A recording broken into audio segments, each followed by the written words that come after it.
Rebel Devs Podcast, a show that challenges conventional thinking in the tech industry. Each episode features conversations with solutionists who have taken unconventional approaches to problem solving, pushing the boundaries of what's possible in their respective fields.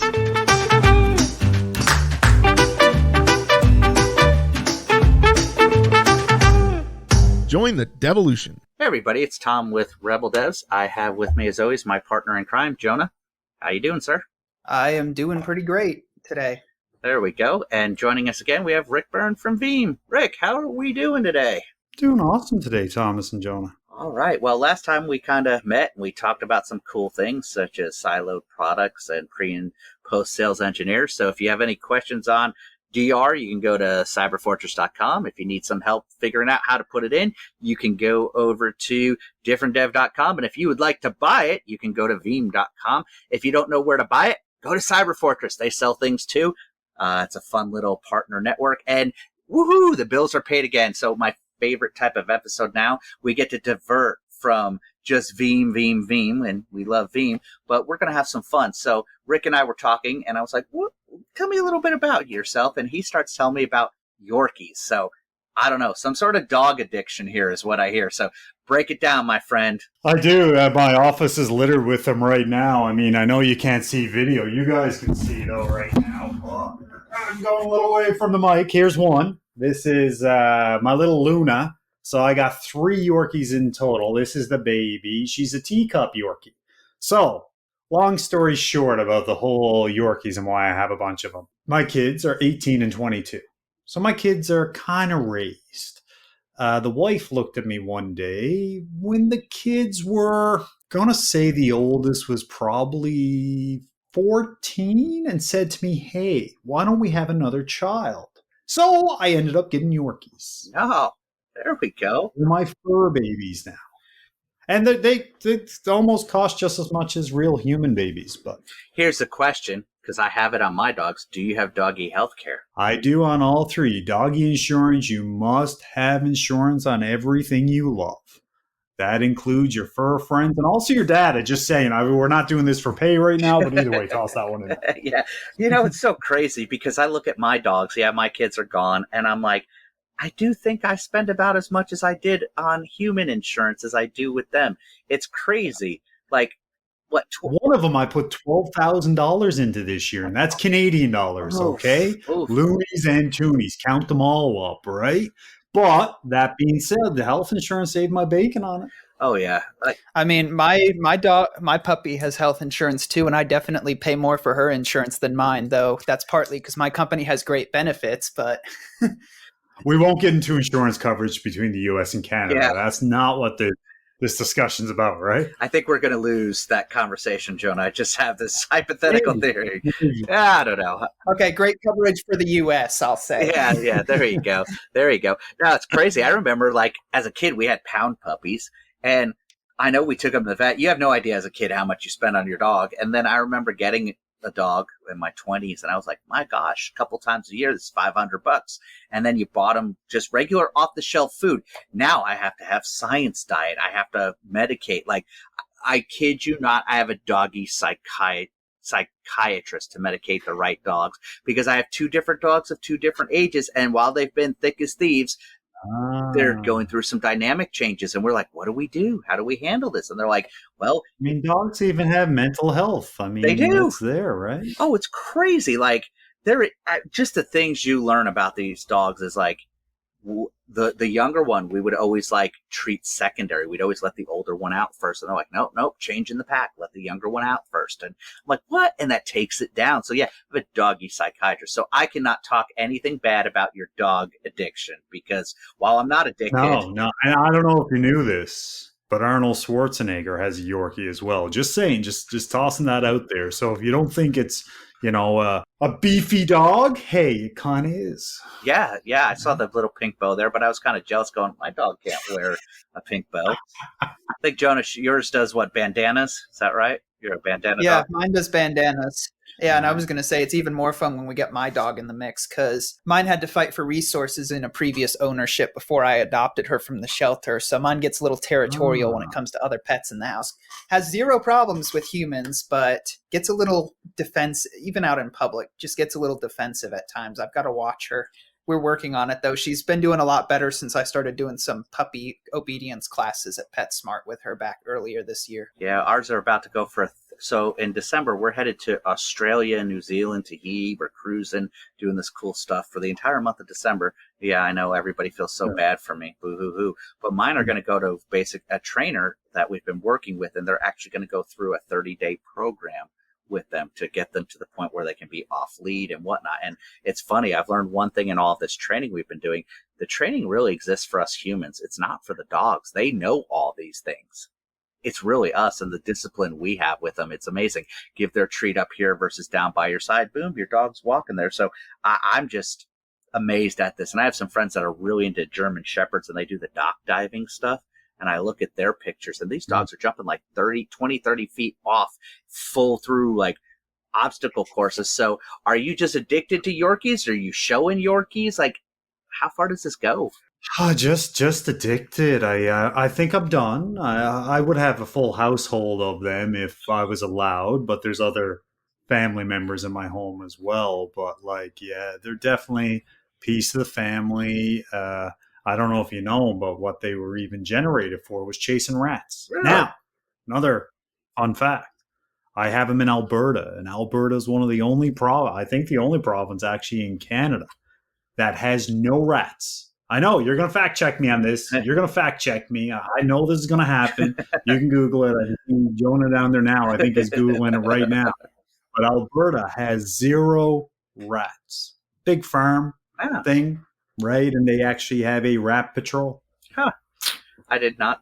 My Yorkies don't even have rats to chase. Oh. So they have no purpose except to be adorable little furballs. Oh, well, there you go. Well, that's awesome. Learned something new about Yorkies. And so how did you find out Schwarzenegger had them? Was it that Netflix documentary, or did you know this? I'm not going to lie. I think it was just like Facebook or something that just showed up, right? How it tracks everything I do in my life. So maybe he doesn't even have a Yorkie, but AI created him with a Yorkie. Yeah. So I think that's the case, right? Well, that's what we do in the But I think you know. Well, fact check it. Well, that's what we do in the U.S. We just scream fake news at you and claim it's something else. So. And then Jonah takes the opposite side, and we yell at each other, and then he starts wearing his blue or red. I wear my blue or red. We fight. We go wherever, and then, we just do crazy American politics. So we don't even have news on Facebook anymore about Canadians because we didn't want to pay the bills. So it's. I wish we. Had the other way around. Facebook didn't want to pay the bill. And your Facebook feed is probably better for it.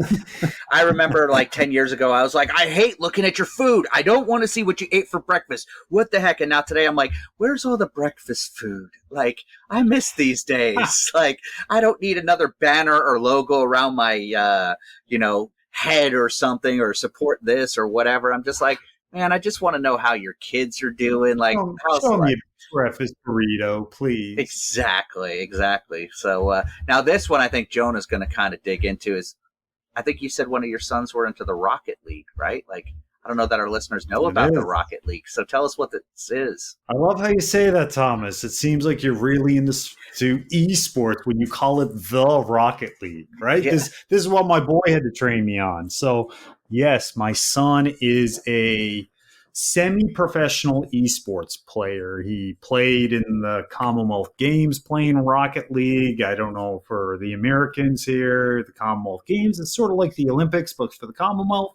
So he played in that.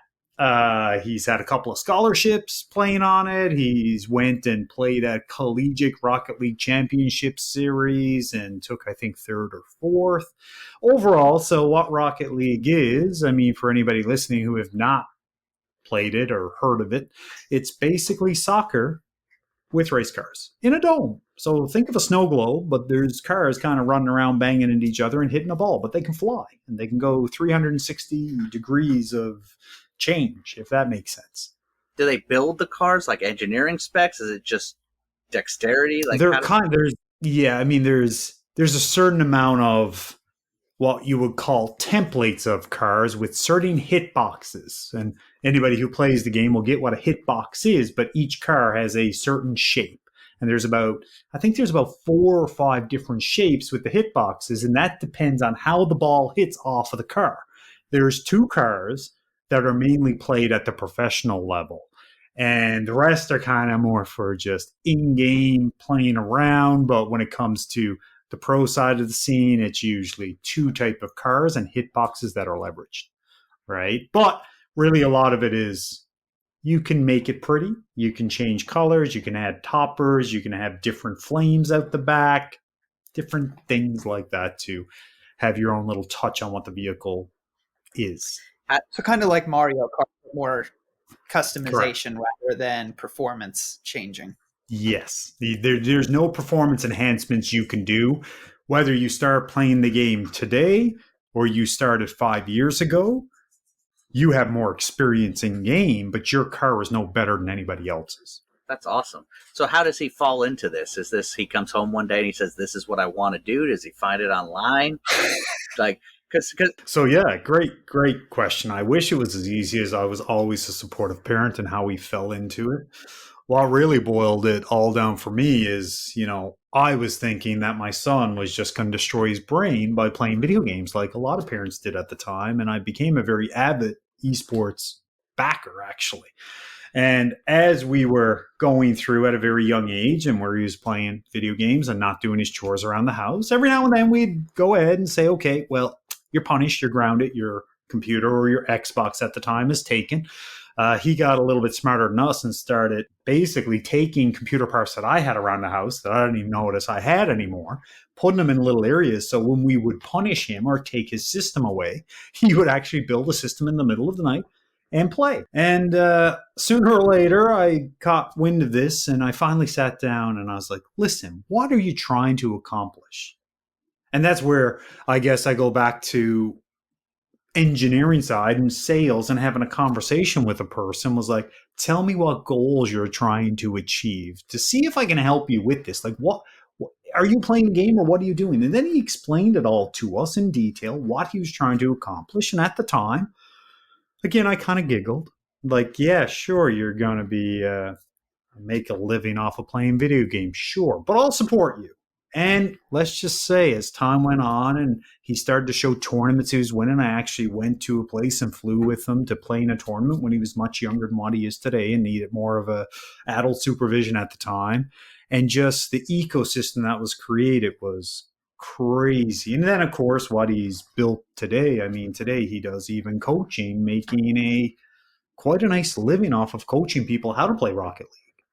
Right. He's actually just got entered into a competition. I don't know if the name NRG rings a bell, but that's a big esports franchise. They have esports teams across multiple different things, including Rocket League, and they're looking for the next content creator. So it's almost like a Big Brother where there's 16 content creators going up against each other. Then it goes down to 4 and they go to LA and they do competitions and stuff like that. So he's in the top 16. So good luck to see if he gets into the top 4 and goes from there.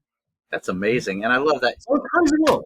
Different. I love how real you are because I was going through my dad head and I was just like, in the beginning, you're just like, you're not going to make a living and you hit on it because that's where I was going to go. How were you about this whole thing? Because I remember, Jonah, one of your friends wanted to be a video game guy. And so that was his excuse to always play video games.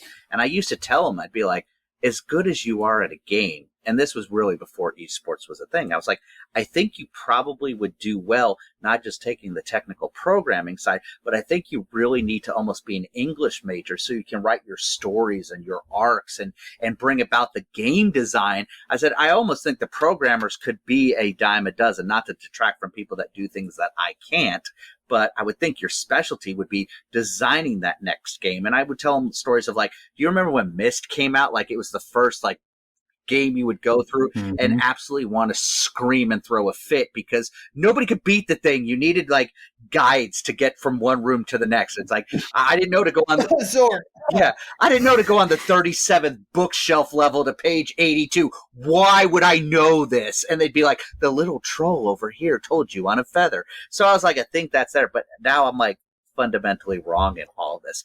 Jonah had some fun as a kid.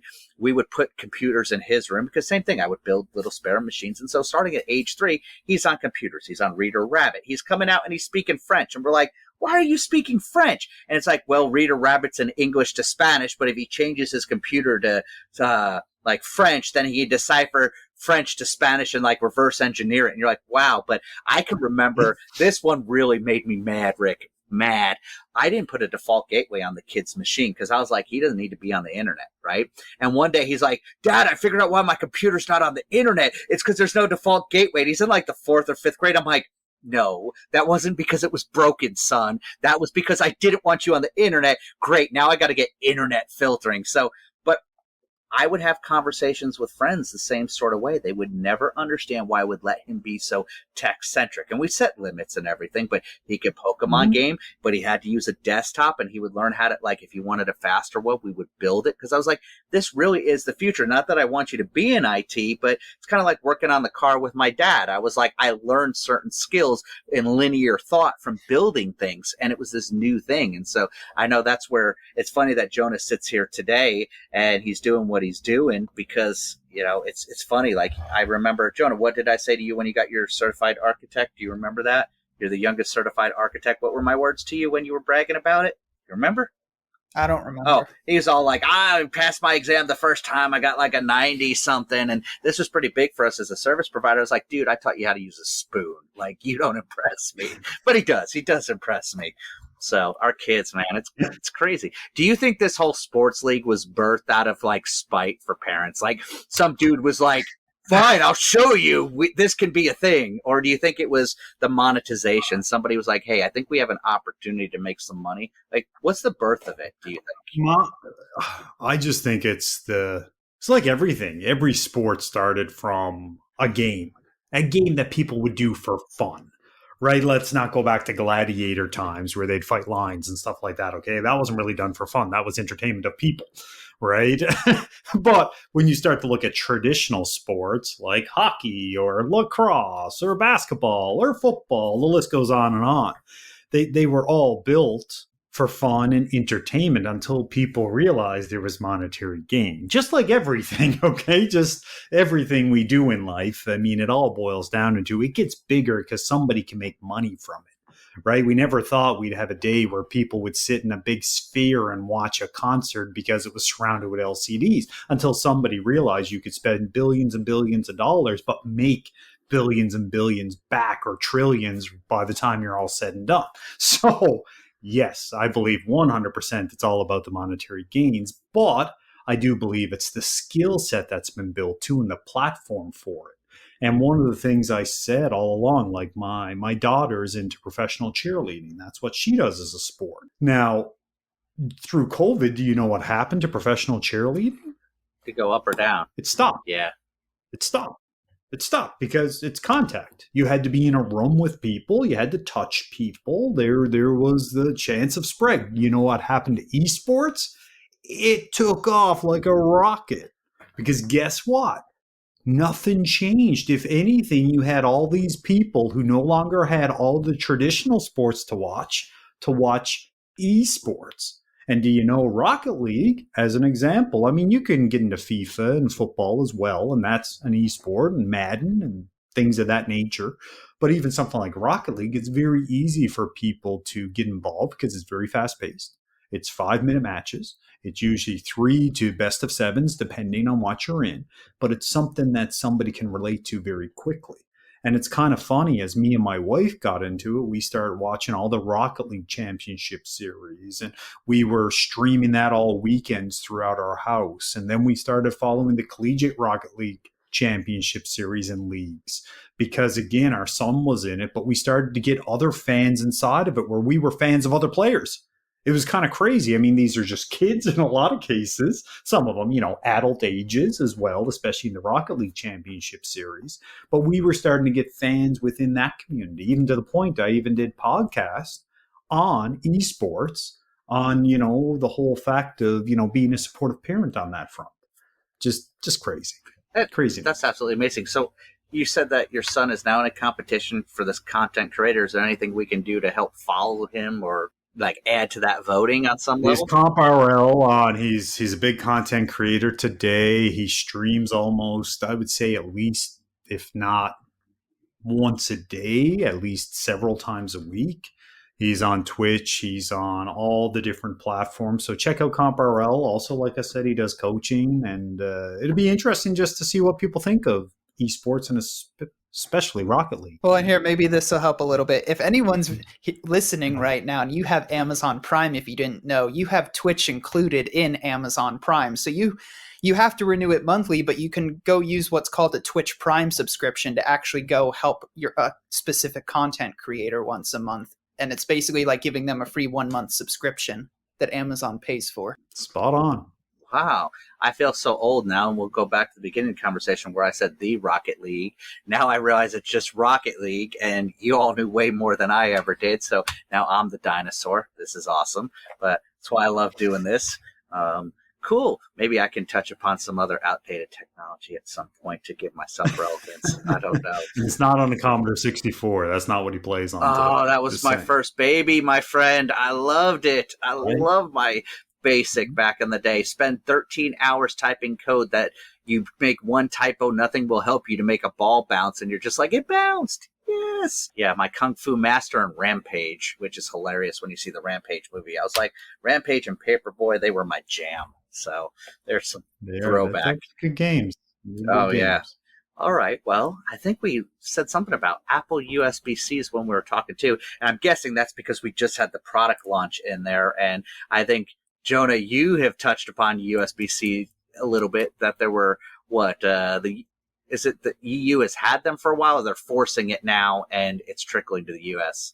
They're forcing it and it's trickling to the US. It was something, I think by the end of 2024, all phones had to be utilizing USB-C. So Apple decided to finally conform after being on Lightning for I think 10 or 12 years. It was 2010 or 2012 that they switched from the 40 pin to Lightning. But unfortunately, if you're a non-Pro model, you're still limited to USB 2 speeds.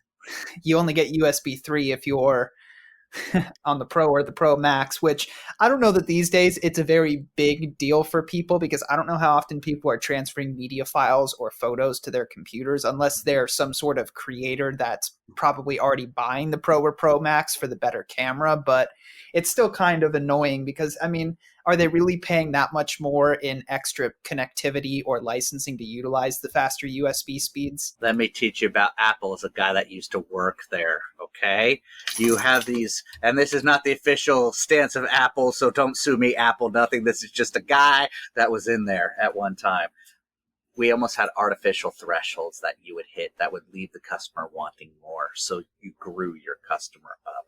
It's why you had an iPod hooked you and it worked with Windows so that you would install iTunes so you'd get a glimpse of software that was different, and it would kind of work, but we would always take it works better on a Mac, and people go, I don't know about these Macs. I don't know. And then you get your first Mac purchase and they'd be like, oh, wow, I'm never going back to Windows, because this is like Windows XP days or 7. You were just kind of like, I don't know about this Windows thing. And you're like, Mac works, and it's a $20 upgrade, and we would bring you through, and then you get this iPad and you'd be all excited, and then 10 minutes later you'd be mad because it doesn't do something. You'd be like, it's not a laptop, and we'd be like, it's not made to be a laptop. Have you thought about a MacBook? Suddenly you own everything in the ecosystem. So Jonah, I would not doubt that there's some feature beyond just speed that Apple knows somebody's going to use, and it's going to draw them to that next product level up. So that's my opinion, not those of Apple.com.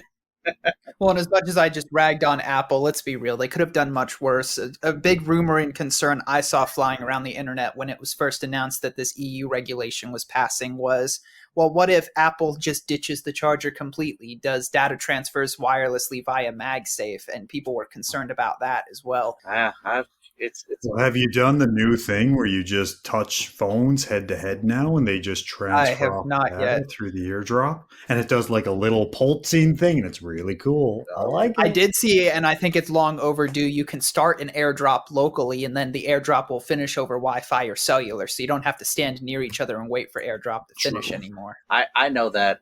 Remember back in the days they had Bump, where you could put your business card on and just bump a phone and it would transfer your contact. And I'm like, why is that not more developed, sort of thing? Well, congratulations, that's back and baked into iOS now. Yeah. I almost got to ask a question now, and I'm not taking it away from Apple, but I'm getting really concerned about QR codes now. People are putting up so many QR codes still. And we're back to the bump and the transfer and Yeah. the ease of access of information between devices, whatever, or at least sharing something quickly through a digital means without having to write it down. And I mean, QR codes, I'm seeing a lot of them occurring still, but I'm very concerned about touching them. Period. Like I don't put QR codes in my own presentations anymore or anything because I feel like people. Now, what's our next thing though? What's our next thing that they won't be able to ruin on us? Well, I agree. Make it malicious. I agree with you because I take them like Bitly's were evil back in the day because it's like just use my quick link and you're going anywhere. So I use Rebrandly for the company. So at least it's like go.differentdev/ where I'm sending you. You know it's me. Whereas these random Bitly's, I was like, why are they there? I feel the same way about QR codes. Like, just because it pops up and says something, is it not going to do something the moment I hit it? It feels like such a security concern all day long. Wireless charging, when McDonald's first did this in the US, people were dropping their phones on it. You know how often you'll get that, how to like use our Wi-Fi prompt? They found an exploit in there that when you would hit it, they could redirect you when you're like, do you agree to our terms to power or whatever? And you'd say yes. It would exploit you and bring you to some very naughty websites. And I guess somebody thought this was funny, but it's like, oh, geez. Or like when you rent a car, I don't even want to plug my phone in when I rent a car because I'm like, I don't want to sync my contacts. If I could just screen mirror it up, I would love it. But honestly, I get so weary. So I'm with you with QR. My security brain's just like whatever. Like, I mean, everybody in my house. I'm just wondering why, because that was such an easy way to at least, especially in the COVID days where you would have something up on a screen, a PowerPoint, and people still do it. Like, go to this thing and put in some answers and it'll show up here and it'll be really cool, like Slidely and stuff like that. Now, it's crazy. I mean, I even trained everybody in our house when I worked for one of my former employees. Vape pens were big. And of course they are now, but it was, you would buy them online and they could have USB. If you saw, the ends were always like USB micro connectors and whatnot. So people would plug them into their computers at work and charge the battery. Oh, yeah. Security found that it was just trying to infiltrate from China. It downloaded all this code and it kept trying to hit. And then actually a little bit of code got on and they just tracked it. So they knew it wasn't going to send anything bad. But it was like, oh my God, it's trying to upload to China. Like, where did this thing come from? And so my whole family is like, don't ever just plug into someone else's power. Don't use a cable. Like, if you're in the airport and it's a USB plug-in, no, get out your power adapter and use your power adapter because they're not going to come across there. I carry my own charge banks and stuff just for that reason, because I'm not putting it in this little box that says, hey, by the way, it's a free charge here. Just stick it in this box and lock it in. I'm like, no, thank you. I'll pass. Yeah. Well, it's funny. I was at a security conference. I bring a power brick and run off the power brick, but then if the power brick gets depleted, I just plug the power brick into the wall and basically use the power brick as the intermediary. Yeah, because that's your filter at that point. I'll still use the USB port in the airport, but at that point, that takes the place of the brick of the wall block. Because the USB ports are increasingly easy to find versus the regular 120 or whatever it is in your country. Yeah.